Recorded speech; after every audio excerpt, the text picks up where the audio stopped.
Jean-Yves va nous présenter, va revenir sur l'histoire des CIVAM et ce qu'étaient les CIVAM. En sachant que ici nous fêtons les 50 ans de la Fédération nationale et que les CIVAM sont beaucoup plus vieux que ça. Les groupes CIVAM. Allez. Merci, bonjour à tous. Donc Jean-Yves Morgantini, je me présente très rapidement. J'ai été mis à disposition par le ministère de l'Agriculture auprès de la FNCIVAM pendant 9 ans, jusqu'en 2010, jusqu'à extinction du statut de l'EMAD. Voilà. Et au cours de ces 9 ans, j'ai eu l'occasion d'être animateur au niveau national de la thématique agriculture durable et également de la Fédération régionale Rhône-Alpes. Voilà. Alors, pour la présentation historique, on va suivre un PowerPoint rapidement, cette histoire des CIVAM. Alors,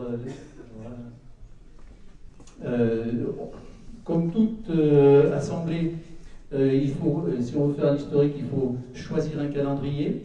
On va prendre le calendrier des CIVAM et le calendrier des CIVAM, on va lui mettre l'année 0 à un événement fondateur. Donc on prendra la naissance de la fédération des CIVAM. Donc on va trouver une période qui sera avant FC et une période qui sera après FC dans votre historique. L'année 0, c'est donc l'année de naissance de la fédération des CIVAM. C'est ce qui correspond à 1961 dans le calendrier que vous avez plus l'habitude d'utiliser. Donc ce sera pour nous l'année 0. Si on remonte cet historique avant FC, dans les 15 années précédentes, donc à moins 15 avant FC, on se retrouve dans les années 55. Et puis dans ces 15 années précédentes, ce sont les géniteurs de la FNCIVAM qui ont travaillé, qu'on va essayer de voir. Et ces deux géniteurs, c'était la Ligue de l'enseignement et l'Association nationale des maîtres agricoles. Si on remonte encore un petit peu plus, une vingtaine d'années avant FC, on est là carrément dans l'Antiquité. Et dans cette Antiquité des CIVAM, le terme CIVAM commençait tout juste à apparaître, c'était l'enseignement post-scolaire agricole qui était à l'œuvre à ce moment-là, post-scolaire agricole et ménager. Et puis alors avant ça, c'est carrément la préhistoire. La préhistoire, on ne connaît pas grand-chose d'ailleurs, les fous n'ont pas donné énormément de résultats.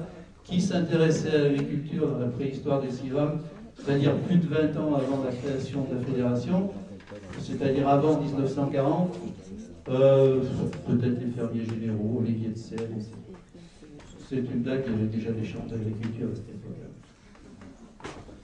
Voilà, donc revenons 20 ans avant la naissance de la fédération des CIVAM.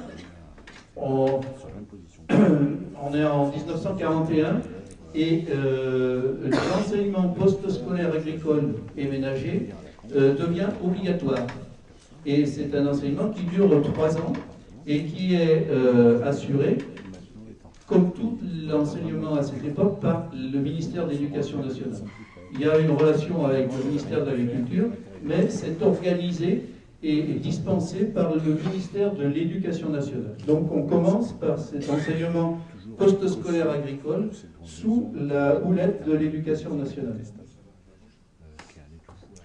Donc il y a ces centres d'enseignement agricoles et ménagers, mais autour, donc il y a des jeunes qui sont là en formation, mais autour de ces jeunes, il y a aussi des groupes qui se forment autour de ces centres de formation, des groupes d'adultes qui sont interpellés par les informations que les jeunes reçoivent sur la modernité de l'agriculture, si vous voulez, et du coup ça intéresse aussi les adultes. Donc on a à la fois les jeunes qui sont dans la formation post-scolaire et puis des groupes d'adultes qui gravitent autour et qui donc viennent chercher un petit peu plus d'informations. Et bien souvent, ces groupes d'adultes vont se retrouver dans des activités, des amicales laïques à l'époque. L'enseignement de l'éducation nationale était prolongé, on va dire, par les amicales laïques. Et c'est là que l'enseignement sort un petit peu des salles de cours et peut prendre des formes diverses que l'on utilise toujours dans les CIVAM, des tournées théâtrales, des bibliothèques, des veillées conférences, etc. sur différents thèmes. Alors, on avance un petit peu, on arrive en 1948, et là, ce qu'il faut souligner, c'est qu'il y a un congrès de l'Association nationale des maîtres agricoles, donc qui met en évidence, ou qui souligne, que l'éducation populaire est reliée à la vulgarisation agricole. Ceci en opposition ou bien pour compléter le travail que font les CETA de leur côté, parce que les CETA ont commencé à travailler en 1944, donc il y avait les CETA, mais pour ces maîtres agricoles, les CETA étaient trop élitistes et s'adressaient à des agriculteurs de pointe uniquement, alors que de leur point de vue, du point de vue des maîtres agricoles, la vulgarisation doit cibler aussi les masses, sinon à quoi ça sert d'avoir des bonnes locomotives si les wagons ne peuvent pas s'attacher au train du progrès, comme il disait. Voilà. Et puis, autre caractéristique à souligner, qui a marqué le mouvement CIVAM et qui le marque encore, c'est la neutralité. En tant que fonctionnaires, c'est-à-dire agents publics au service de tous, ils étaient très attachés à l'aspect laïque et donc s'interdisaient toute action politique, syndicale ou religieuse. Donc c'est encore des valeurs que l'on retrouve aujourd'hui. Mais vous voyez que ça vient de loin déjà. Ça vient de ces hussards noirs de la République qui étaient les instituteurs à l'époque. Voilà, dans les années 50, il y a une relation un petit peu plus forte qui se crée entre ces maîtres agricoles de l'éducation nationale et puis les DSA, qui sont les directions des services agricoles, qui sont donc les services départementaux du ministère de l'Agriculture. Et donc il y a une relation un petit peu plus forte qui se noue entre les deux. Et donc on est bien là en train de lier l'éducation populaire à la vulgarisation agricole. Et donc du coup il y a une série de textes, si vous voulez, qui vont confirmer les attributions des maîtres agricoles. Donc ils doivent concourir tout à un même but, c'est une action d'éducation des masses paysannes, de vulgarisation et de propagande agricole dans le sens de l'évolution, la rationalisation et le progrès économique du milieu rural. Voilà. Propagande agricole, c'était un terme tout à fait admis à l'époque. Dans les années 55, la Ligue de l'enseignement, donc les amicales laïques, etc., et puis qui avait été fondée en 1866, donc c'était déjà une idée qui avait eu le temps de bien mûrir. Et puis l'Association nationale des maîtres agricoles donc, ont décidé de mettre en commun leurs moyens et leurs réseaux au service du monde agricole. Et donc c'est là que le mouvement CIVAM trouve sa double origine entre l'éducation populaire de la Ligue de l'enseignement et puis la vulgarisation agricole des maîtres agricoles. Cette mise en commun des moyens et entre autres du réseau de la Ligue de l'enseignement donne une structuration à 3 niveaux du mouvement. Et ça va vous rappeler quelque chose. Il y a des commissions locales qui sont souvent hébergées par l'amicale laïque, donc c'est une section de l'amicale laïque, c'est très local, c'est au niveau de l'école de l'éducation nationale. Une commission départementale, donc là c'est des représentants de la FOL, c'est-à-dire de la Fédération des œuvres laïques et des instituteurs ruraux. Et puis une commission nationale, et c'est là où on commence à voir pour la première fois se former un peu le sigle CIVAM, c'est la Commission nationale d'information agricole et ménager. Voilà, ça vous rappelle quelque chose si vous changez un petit peu les noms, on est à peu près toujours dans cette configuration. Voilà. Alors, quelques dates très rapides, mais en fait ça se bouscule un petit peu. C'est pour donner une photographie de l'époque En 57, vous voyez qu'il y avait 348 groupes locaux qui se décomposaient en 259 SIAM avec un S, c'est-à-dire c'est des sections d'Amicale Laïque, c'est des sections d'information agricole et ménager. Et puis 89 SIAM aussi, mais avec un C, c'est des centres, c'est-à-dire c'est hors Amicale Laïque. Voilà, en 57 toujours, c'est la première fois qu'il y a des journées d'études, qu'on appelle aujourd'hui les journées nationales, celles qui nous réunissent aujourd'hui. Donc c'est la première fois, elles auront lieu par la suite toutes les années, à partir de 57. Et en 58, le Commissariat général à la productivité accorde une subvention de 10 millions de francs à la CNIAM, la CNIAM. Donc, et c'est là une première reconnaissance, si vous voulez, par une première subvention conséquente pour l'époque. Voilà. En 59, alors il y a une série de textes qui vont modeler un peu le mouvement CIVAM. Et en 59, il y a un décret, donc c'était Michel Debré, Premier ministre à l'époque, qui reconnaît ou qui organise, on va dire, la vulgarisation agricole.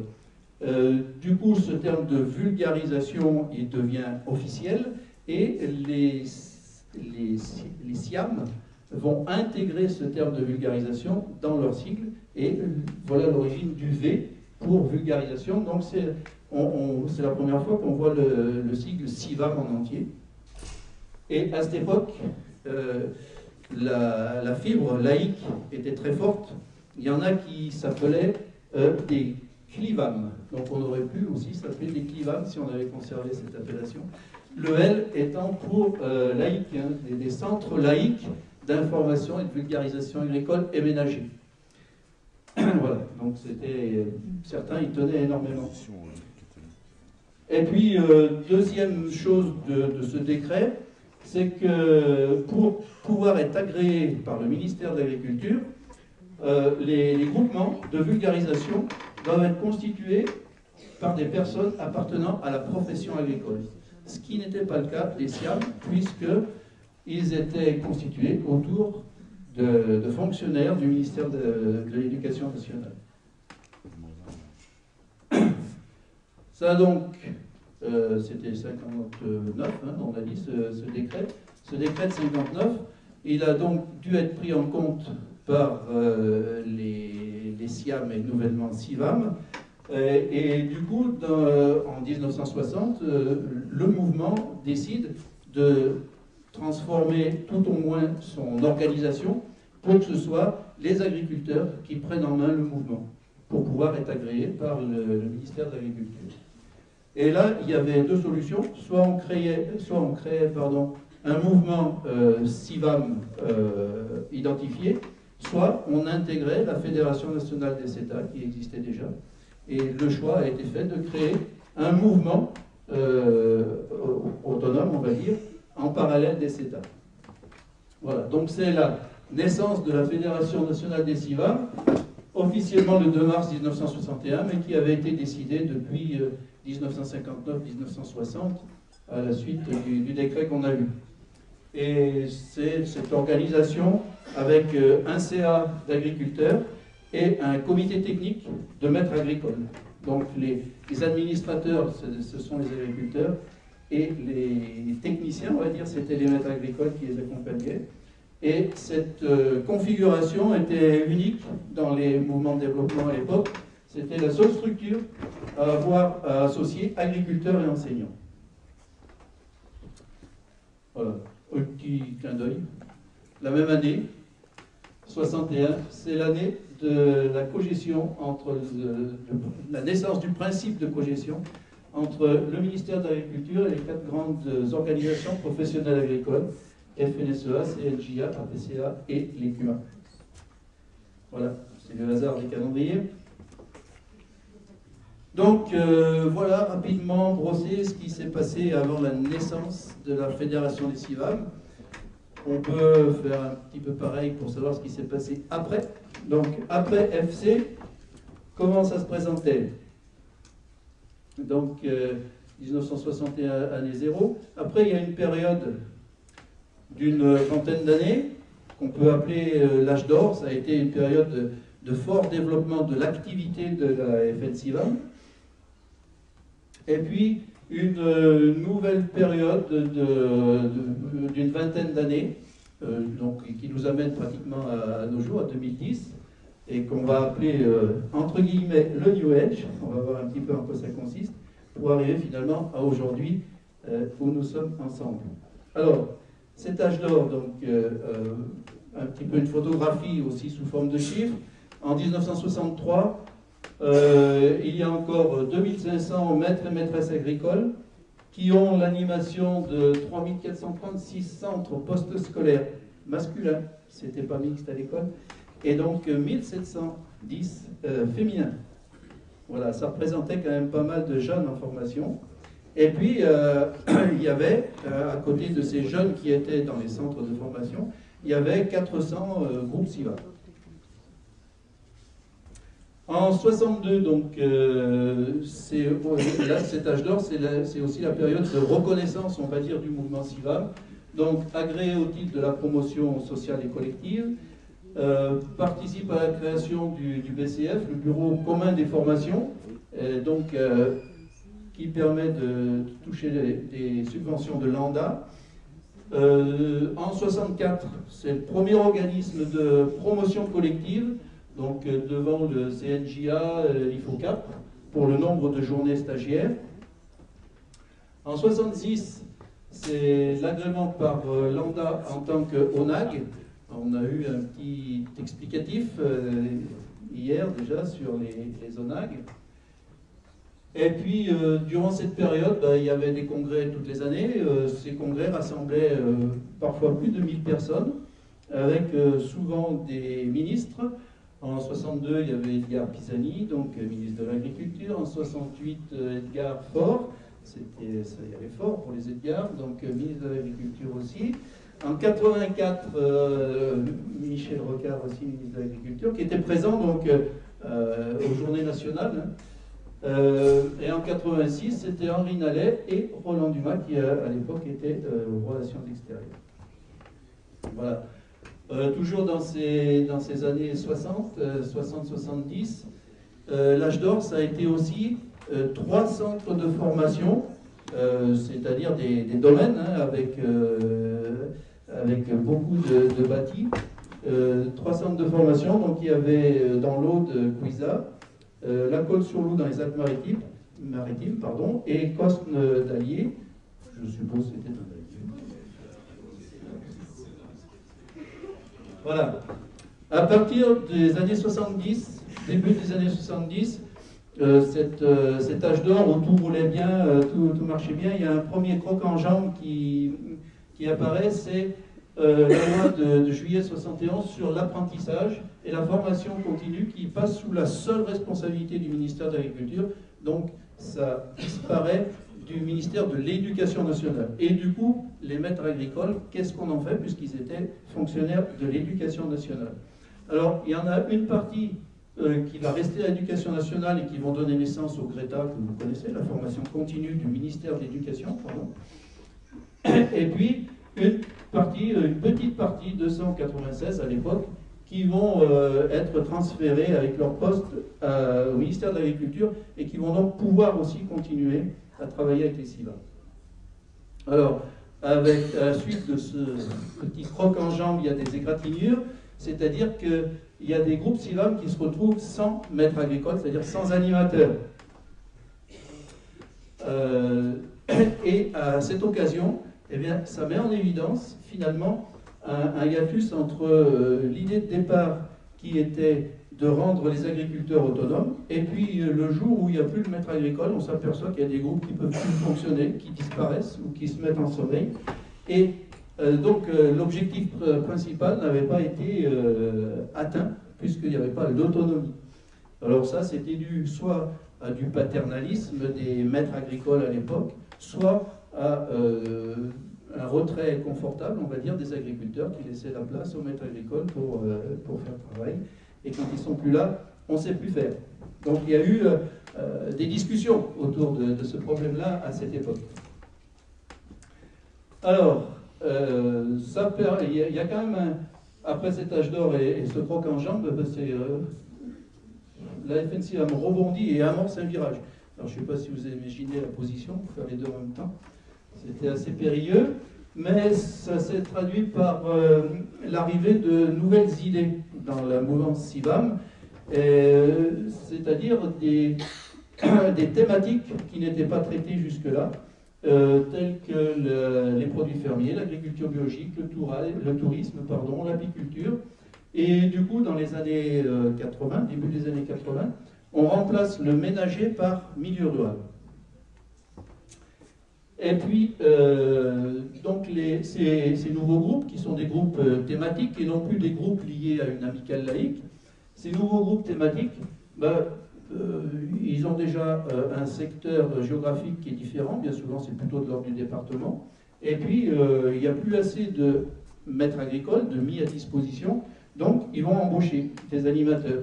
Donc c'est le début des salariés, des animateurs salariés, si vous voulez, dans les CIVAM, pour satisfaire les besoins d'animation. Alors, assez rapidement, le mouvement s'amplifie et les salariés deviennent plus nombreux que les mis à disposition, avec pour conséquence la nécessité d'assurer la pérennité de ces emplois. Et du coup, la logique financière prend une importance de plus en plus grande dans la gestion des CIVAM. Et puis, l'esprit va évoluer entre la remise en cause du paternalisme des maîtres agricoles, si vous voulez, entre guillemets au départ, et puis cette problématique de maintenir les emplois des salariés. Ça fait évoluer un petit peu la façon de raisonner des groupes CIVAM. Donc, on passe d'une relation maître-élève, si vous voulez, à des groupes projets qui représentent beaucoup plus la forme moderne des CIVAM aujourd'hui. Ça s'était fait dans cette période de début des années 80. Et ça se concrétise, si vous voulez, en 90, par la mise en place d'une formation mythique dans les CIVAM, qui s'appelle la formation AAP, agriculteur animateur de projet. Ça a été aussi évoqué hier. Certains administrateurs l'ont fait et s'en sont jamais remis. Voilà. Donc, on vient de balayer rapidement cette période de l'âge d'or et du virage qui a été amorcé à la fin de cette période de l'âge d'or. Il nous reste les 20 dernières années qu'on va faire très vite, qu'on peut appeler le New Age. Et ce qui caractérise aussi ce démarrage du New Age, c'est qu'on abandonne le fonctionnement pyramidal descendant, avec la FNCIVAM qui irrigue tout le mouvement CIVAM en local, pour un fonctionnement en réseau. Donc c'est à partir de cette époque des années 92 qu'on parle de fonctionnement en réseau plutôt que pyramidal descendant. Alors, qu'est-ce qui s'est passé dans ce New Age? Le point de départ, c'était un audit. Donc il y a eu un audit de fait qui a fait réfléchir un petit peu et qui a orienté un petit peu le travail du Congrès d'Avignon de 92. Et il y avait aussi des administrateurs qui avaient fait la formation AAP. Donc c'était la première étape d'une remise en cause et la réorientation. On ne sait pas comment on s'éloigne, on garde les convictions des hussards noirs de la République, mais on s'ouvre à beaucoup d'autres choses possibles, et entre autres les partenariats avec d'autres acteurs qui n'auraient pas été possibles avec les hussards noirs au départ, notamment les associations un peu confessionnelles avec lesquelles il n'aurait pas été admis de travailler auparavant. Voilà. En 1994, donc, officiellement, on reconnaît que l'organisation pyramidale descendante est obsolète et qu'on veut fonctionner en réseau. Et c'est donc, il y a en gros deux réseaux qui sont en parallèle.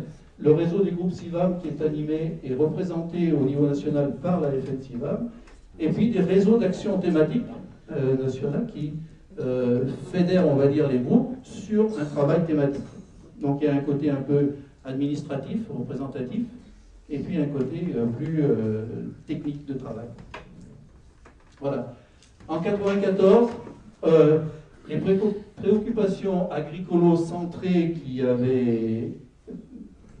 étaient, on va dire, la ligne de travail des CIVAM jusqu'à maintenant, et qui étaient les mêmes choix que les CETA, sauf à partir du début des années 80, où on a vu de nouvelles idées qui arrivaient. Mais jusque dans les années 80, l'orientation, c'était bien le productivisme agricole. Donc c'est aussi ce qu'on soulignait dans un atelier. L'éducation populaire a participé à la mise en place du productivisme agricole dans une certaine période. Mais au début des années 80, ça change, et en 94,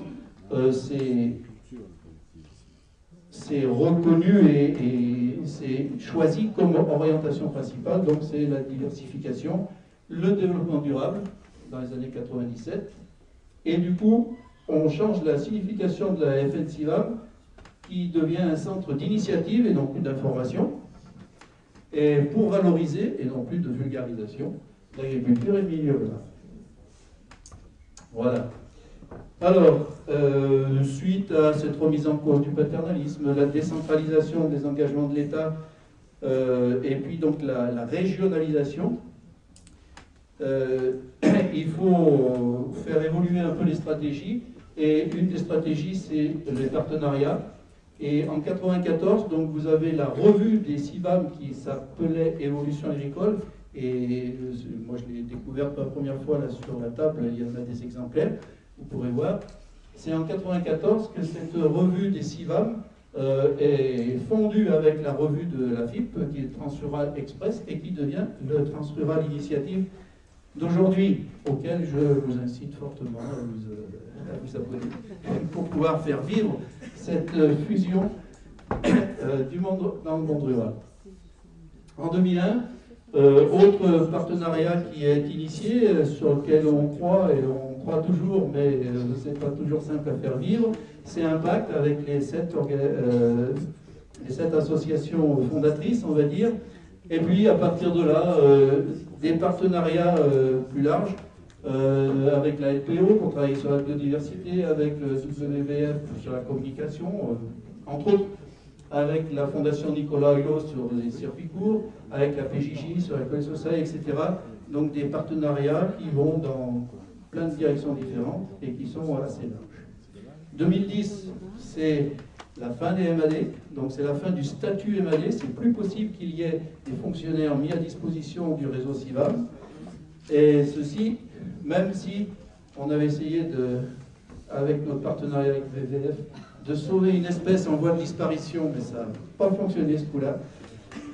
On ne réussit pas à tous les coups. C'est la fin des MAD, mais ce n'est pas la fin des CIVAM. Donc on a vu qu'il y a quand même eu beaucoup de changements, de remises en cause, mais les CIVAM ont toujours rebondi à chaque fois. Donc on pourrait à la fois s'exclamer et s'interroger, quelle nature quand même ces CIVAM? Alors, de quelle nature sont ces CIVAM? On peut dire qu'effectivement, elles ont été créées par des fonctionnaires, hein, c'est des enseignants, fonctionnaires de l'État, mais ce qui fait qu'ils ont perduré et qu'ils ont survécu à tous les aléas, c'est qu'en fait, il résulte d'une multitude d'actions associatives, et on peut reprendre donc le terme de Jean Masset, qui disait que les CIVAM résultent de l'initiative privée, c'est-à-dire les choses que les citoyens peuvent faire eux-mêmes, quel que soit le gouvernement. Voilà donc la nature des CIVAM, on va dire. Ces 50 ans de la FN-CIVAM, qui ont été brossés très rapidement, mais même plus que ça, parce que vous voyez que les CIVAM datent d'avant 50 ans, c'est pour la Fédération nationale. Il faudrait citer beaucoup de noms, on en a évoqué quelques-uns ce matin. Ici sont simplement repris les différents présidents et directeurs de la FN-CIVAM. Et puis, donc, après 2011, on vient de voir un petit peu ce que donnait l'histoire à travers le calendrier CIVAM. Il ne faut pas se laisser influencer par d'autres calendriers, qu'ils soient Maya ou autres, pour la suite après 2011. Donc, c'est à nous d'inventer les 50 prochaines années, et non pas seulement que l'année 2012, a priori. Il y en aura d'autres, Donc un mot d'inventer les 50 prochaines années d'histoire de la FNCIVAM. Je vous remercie.